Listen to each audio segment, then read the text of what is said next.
উত্তৰ প্ৰদেশৰ ভাৰতীয় জনতা পাৰ্টি চৰকাৰৰ কোনজন মন্ত্ৰীয়ে কৈছে 2027 চনৰ বিধানসভা নিৰ্বাচনত ভাৰতীয় জনতা পাৰ্টি পৰাজিত হোৱাটো অনিবাৰ্য? এনেধৰণৰ কথা চলি আছে ভাৰতীয় জনতা পাৰ্টিৰ মাজত। মন্ত্ৰীয়ে হওক বা বিধায়কে হওক, তেওঁ আনকি কৈছে যে উত্তৰ প্ৰদেশ আৰক্ষীয়ে আহি মোৰ বুকুত গুলীচালনা কৰক। পৰিস্থিতি ইমান গুৰুতৰ হৈ পৰিছে, কিন্তু আচৰিত কথাটো হ'ল যে আপুনি ইয়াৰ কোনো গুঞ্জন শুনা নাই। এই ব্যক্তিসকলক চাওক। সঞ্জয় নিষাদ, যি নিষাদ পাৰ্টিৰ সভাপতি আৰু যোগী চৰকাৰৰ এজন মন্ত্ৰীও। দ্বিতীয় ব্যক্তি হৈছে আশীষ পেটেল আৰু তৃতীয় ব্যক্তি হৈছে নন্দ কিশোৰ গুৰ্জাৰ। দুজন মন্ত্ৰী আৰু এজন বিধায়কে মুখ্যমন্ত্ৰী আদিত্যনাথক মুকলিকৈ প্ৰত্যাহ্বান জনাইছে। আনকি তেওঁলোকে কৈছে যে বিজেপি 2027 চনত পৰাজিত হ'বলৈ সাজু থাকক। তেওঁলোকে কৈছে আমি উত্তৰ প্ৰদেশ আৰক্ষীক আমাৰ বুকুত গুলী চলাবলৈ প্ৰত্যাহ্বান জনাইছোঁ। পৰিস্থিতি কিয় ইমান বেয়া হৈ পৰিছে এইটো বুজিব লাগিব। এইটো বুজাৰ দৰকাৰ আছে। যি কি নহওক, আপোনাৰ দলে বিদ্ৰোহ কৰাৰ কাৰণ কি? সঞ্জয় নিষাদ একেবাৰে সুখী নোহোৱাৰ কাৰণ কি? আৰু বাৰে বাৰে ভাৰতীয় জনতা পাৰ্টিক চেতাৱনী দি আছে। প্ৰথমে মই আপোনাক ক'ব বিচাৰোঁ যে সঞ্জয় নিষাদ গোৰখপুৰত তেওঁৰ শক্তি প্ৰদৰ্শন। এই ছবিবোৰত আপুনি দেখিব পাৰে সঞ্জয় নিষাদ তেওঁৰ সমৰ্থকসকলৰ মাজত উপস্থিত হৈছে আৰু তাত উপস্থিত হৈ ভাৰতীয় জনতা পাৰ্টিক কঠোৰ চেতাৱনী দিয়ে। অপেক্ষা কৰক নন্দ কিশোৰ গুৰ্জাৰে কি কৈছে আৰু আশীষ পেটেলে কি চেতাৱনী দিছে, এই বিষয়ে আলোচনা কৰিম। কিন্তু প্ৰথমে সঞ্জয় নিষাদক তেওঁৰ সকলো সমৰ্থকৰ মাজত দেখা গৈছে আৰু তেওঁ কি কৈ আছে সেয়াও চাওক। তেওঁ ভাৰতীয় জনতা পাৰ্টিক সতৰ্ক কৰি দি আছে আৰু দলৰ ভিতৰত বিভীষণক লৈ। আৰু আপুনিও জানে যে বিভীষণ ক'ত আছিল, কাৰ সৈতে আছিল, কাৰ ঘৰ ভাঙি পেলোৱা হৈছিল, কোনটো লংকালৈ গুচি গৈছিল, বিভীষণৰ কথা ইয়াত উল্লেখ কৰা হৈছে। সঞ্জয় নিষাদে কি কৈছে শুনিব। দৈনিক ভাস্কৰে এই বিষয়ে কি কৈছে আপোনাৰ স্ক্ৰীণত। যোগী চৰকাৰৰ এজন মন্ত্ৰী ডক্টৰ সঞ্জয় নিষাদে আকৌ এবাৰ ভাৰতীয় জনতা পাৰ্টিক অস্তিত্বত পেলাইছে। গোৰখপুৰত তেওঁ কয় বিজেপিত বিভীষণ আছে, যিয়ে লোকসভা নিৰ্বাচনত 45খন আসনত হৰুৱাইছিল। এনে লোকৰ বিৰুদ্ধে ব্যৱস্থা লোৱা উচিত। যদি বিভীষণ থাকে তেন্তে 2027 চনত দলটোৰ ক্ষতিগ্ৰস্ত হ'ব। কেনেধৰণৰ বিভীষণৰ কথা উল্লেখ কৰিছে, কেনেধৰণৰ বিভীষণৰ কথা কৈ আছে, এইটো প্ৰথমবাৰৰ বাবে নহয়। মনত ৰাখিব, লোকসভা নিৰ্বাচনৰ ফলাফল আহিছে আৰু দলটোৰ নেতাসকলে মুকলিকৈ ওলাই আহিবলৈ আৰম্ভ কৰিছে।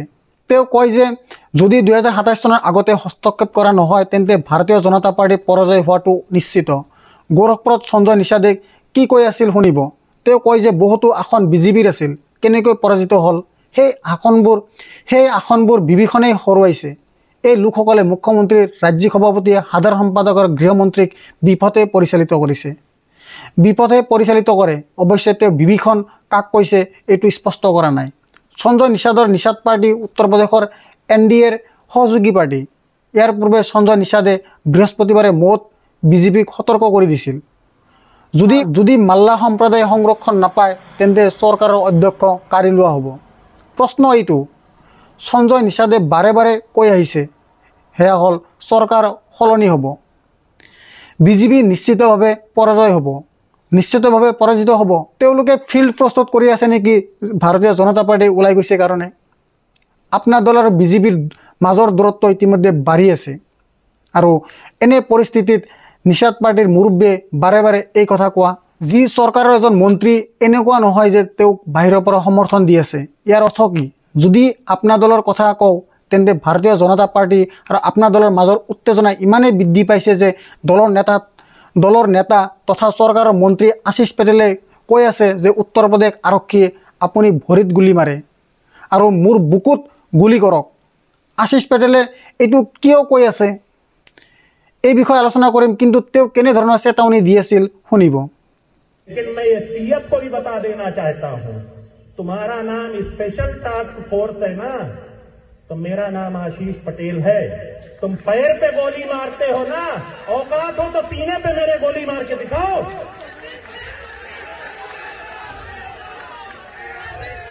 আৰু কথাটো ইয়াতে ৰৈ নাযায়। তেওঁ মুখ্যমন্ত্ৰী আদিত্যনাথৰ দুজন ঘনিষ্ঠ সহায়ক, তেওঁৰ মিডিয়া উপদেষ্টা মৃত্যুঞ্জয় সিং আৰু চৰকাৰৰ আটাইতকৈ শক্তিশালী আমোলা শিশিৰ সিঙকো আক্ৰমণ কৰি আছে। কেনেধৰণৰ দুষ্প্ৰচাৰ তেওঁৰ বিৰুদ্ধে কৰি আছে। আশীষ পেটেলে তেওঁৰ টুইটত কি কৈছিল বিবেচনা কৰক।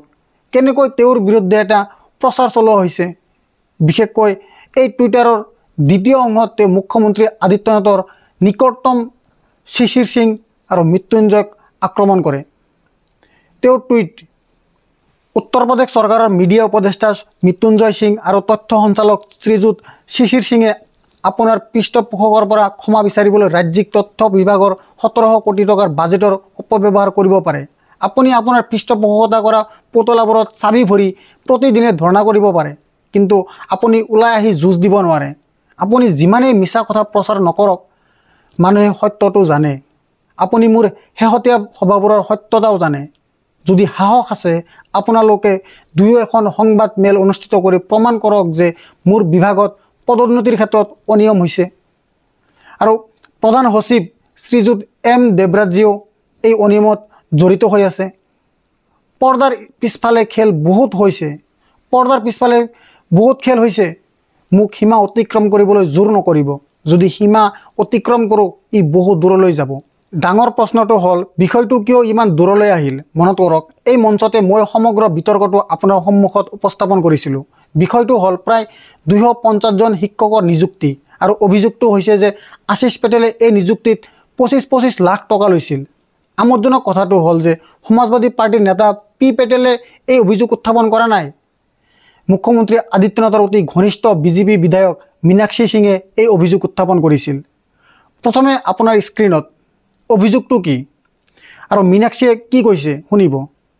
আপোনাৰ স্ক্ৰীণত অভিযোগটো, মন্ত্ৰীজনৰ বিৰুদ্ধে অভিযোগটো হ'ল ৰাজনৈতিক মহাবিদ্যালয়ৰ প্ৰবক্তাসকলক বিভাগ অধ্যক্ষ পদলৈ পদোন্নতি দিয়াৰ অভিযোগ। পদোন্নতি দিয়াৰ অভিযোগ আছে। ইয়াৰ বাবে সংৰক্ষিত শ্ৰেণীৰ প্ৰবক্তাসকলে বিভাগৰ অধ্যক্ষ হোৱাৰ পৰা বঞ্চিত হয়। বিজেপি বিধায়ক মীনাক্ষী সিঙে মুখ্যমন্ত্ৰী আদিত্যনাথৰ ওচৰত অভিযোগ দাখিল কৰিছিল। অভিযোগ দাখিল কৰিছে। বিধায়ক পল্লৱী পেটেলে কয়, পদোন্নতিৰ ক্ষেত্ৰত এক বৃহৎ কেলেংকাৰী হৈছে। পদোন্নতিৰ ক্ষেত্ৰত এক বৃহৎ কেলেংকাৰী হৈছে। 250জন প্ৰবক্তাৰ পৰা 25 লাখ টকা লৈছে। একে সময়তে মন্ত্ৰী আশিষে দৈনিক ভাস্কৰৰ সৈতে হোৱা বাৰ্তালাপত এই অভিযোগ ভিত্তিহীন বুলি বৰ্ণনা কৰে। তেওঁ কয়, সমিতিৰ পৰামৰ্শ অনুসৰি পদোন্নতি কৰা হৈছে। মনত ৰাখিব, ইয়াৰ আগতে 69,000 শিক্ষক নিয়োগত অনিয়ম হৈছিল। সেই বিষয়টোলৈ এক প্ৰচণ্ড হুলস্থুলৰ সৃষ্টি হৈছিল। অৱশ্যে আপোনাৰ দলে নিৰন্তৰভাৱে এই বিষয়টো উত্থাপন কৰি আছে, অনুপ্ৰিয়া পেটেলে হওক বা আশিষ পেটেলেই হওক।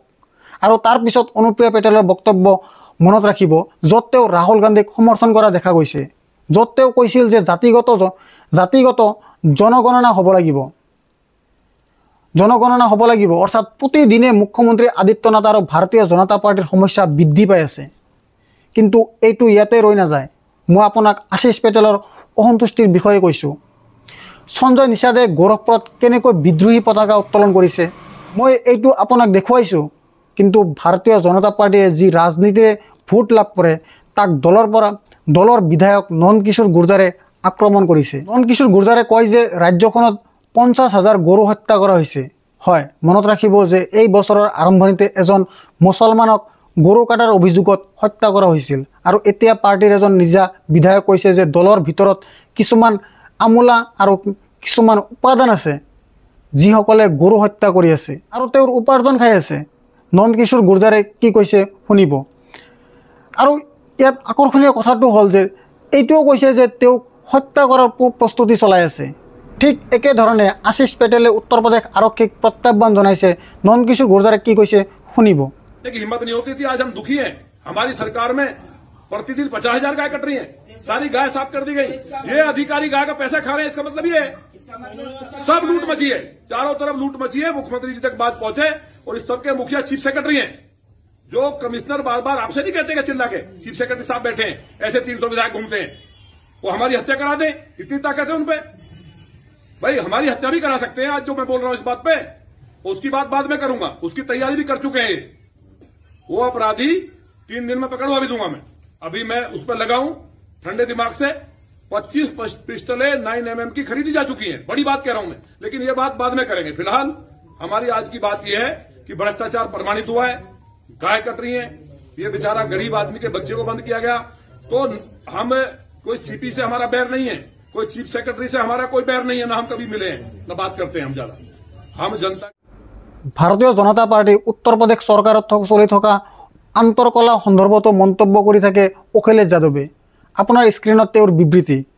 তেওঁ ইয়াত নন্দ কিশোৰ গুৰ্জাৰৰ বক্তব্যৰ কথা উল্লেখ কৰিছে। উত্তৰ প্ৰদেশ বিজেপি চৰকাৰত দুয়োখন ৰাজধানীৰ মাজত অভিযোগৰ তৰোৱাল অংকন কৰা হৈছে।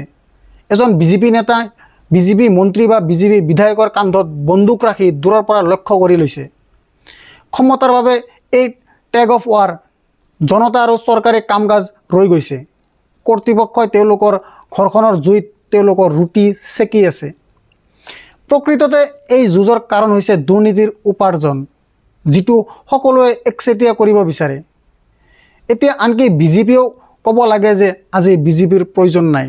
মই আপোনাক এটা প্ৰশ্ন সুধিব বিচাৰোঁ, যদি কৰ্ণাটকত বা সেই ৰাজ্যবোৰত বিৰোধিতা আছে, য'ত বিৰোধিতা আছে, যদি এজন নেতাই কিবা কয় তেন্তে সংবাদ মাধ্যমবোৰে প্ৰাইম টাইমত 24 ঘণ্টা ডিবেট কৰে। ইয়াত এজন নহয়, দুজন নহয়, তিনিজন মানুহ আছে। মনত ৰাখিব, যেতিয়া লোকসভা নিৰ্বাচনৰ ফলাফল আহিছিল বহুতো দলৰ নেতা আছিল আৰু তেওঁলোকৰ কিছুমান মন্ত্ৰীও আছিল। তেওঁলোকৰ কিছুমান আছিল যি মুখ্যমন্ত্ৰী আদিত্যনাথৰ প্ৰথম কাৰ্যকালত মন্ত্ৰী আছিল, তেওঁলোকৰ কিছুমান বিধায়ক আছিল। আৰু তেওঁ প্ৰধানমন্ত্ৰী নৰেন্দ্ৰ মোদীক মুকলিকৈ আহ্বান জনাইছিল যে আপুনি হস্তক্ষেপ কৰক, নহ'লে আমি 2027 চনৰ নিৰ্বাচনত পৰাজিত হ'ম। আৰু বিষয়টো ইয়াতেই ৰৈ নাযায়। মনত ৰাখিব, কেনেদৰে মুখ্যমন্ত্ৰী আদিত্যনাথৰ ঘনিষ্ঠ লোকসকলে প্ৰধানমন্ত্ৰী নৰেন্দ্ৰ মোদীক আক্ৰমণ কৰিছিল। তেওঁলোকে আনকি কৈ আছিল যে এতিয়া উত্তৰ প্ৰদেশত প্ৰধানমন্ত্ৰী নৰেন্দ্ৰ মোদীৰ মুখখন চলি থকা নাই, এতিয়া তেওঁৰ চমৎকাৰ নাই। মুখ্যমন্ত্ৰী আদিত্যনাথ আৰু প্ৰধানমন্ত্ৰী নৰেন্দ্ৰ মোদীৰ মাজত দীৰ্ঘদিন ধৰি বিতৰ্ক চলি আছে, আপোনালোকে জানে। ইয়াৰ উপৰিও তেওঁৰ ঘনিষ্ঠ মুখ্যমন্ত্ৰী আদিত্যনাথৰ ঘনিষ্ঠ দলটোৰ নিজা মন্ত্ৰী আৰু নেতাসকলে আমোলাসকলৰ সৈতে বিবাদত আছে। সেয়া মৃত্যুঞ্জয় সিং হওক বা শিশিৰ সিং হওক। বিষয়টো অতি জটিল হৈ পৰিছে, কিন্তু কোনো গদি মিডিয়াই এই বিষয়ে আলোচনা কৰা দেখা যোৱা নাই। মুক্ত আৰু স্বতন্ত্ৰ সাংবাদিকতাক সমৰ্থন কৰক আৰু মোৰ অংশীদাৰ হওক। অতি সহজে এই যোগদান বটনটো টিপক আৰু সত্যৰ এই যাত্ৰাত মোৰ অংশীদাৰ হওক।